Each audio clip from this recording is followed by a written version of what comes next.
every person in our world, in our country, is a citizen of this United States.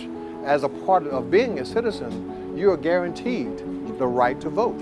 And just because we have made mistakes at times doesn't negate the fact that we still have that right. This is our opportunity to show up, and show up in a big way. There's such a large number of black voters who are not allowed to vote. And it matters so much that if we can get all of those voters to vote, change can and will take place.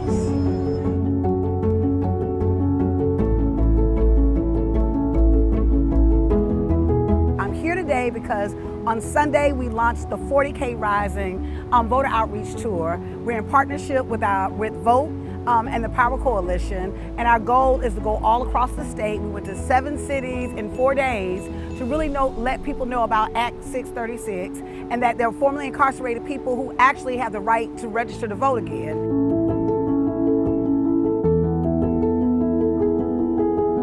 And so what we wanted to do, we wanted to come in the spirit of power and love and go to different places in rural communities and communities that are left out and really let our community know that this is taking place, to build some excitement around it, to really kick off a campaign so that we will register. We're planning to register these 40,000 people over time. When I say love, you say power, love, power, love, power. When I say love, you say power, love, power, love, power. We build power through working together. That's right. You're always going to have naysayers. You're always going to have people that's going to say that if you've been convicted of a crime, you should not have your right to vote. And I would challenge anybody that tells me that, tell me what mistakes you've not made. You vote. I want to vote, that's all. To have my rights taken from me, I've given my sentence, I've done my sentence, I've paid it. And I spent 7,309 days in prison, 20 years. And I'm out now, I pay my taxes. So why not I shouldn't have an opportunity to who represents me?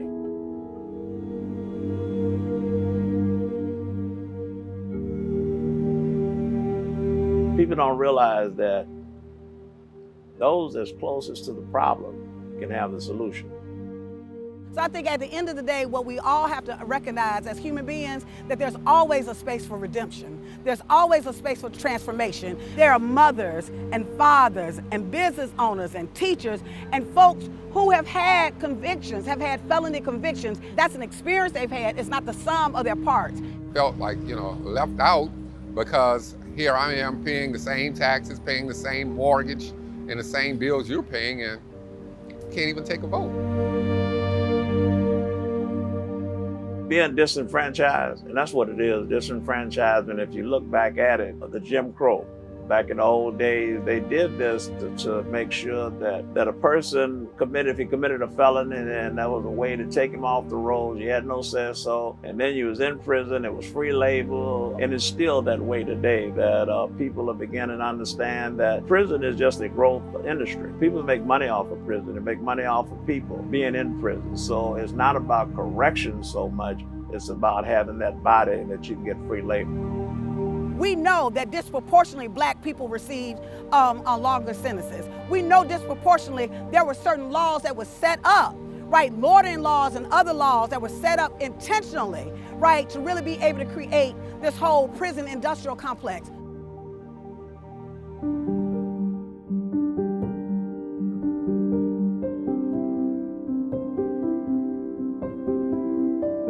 Our voice is our power. We have to make sure that those who are directly impacted are part of the process. When we hear that rally cry, no surrender, no retreat, that's what we live by every day, because we didn't have the luxury to quit.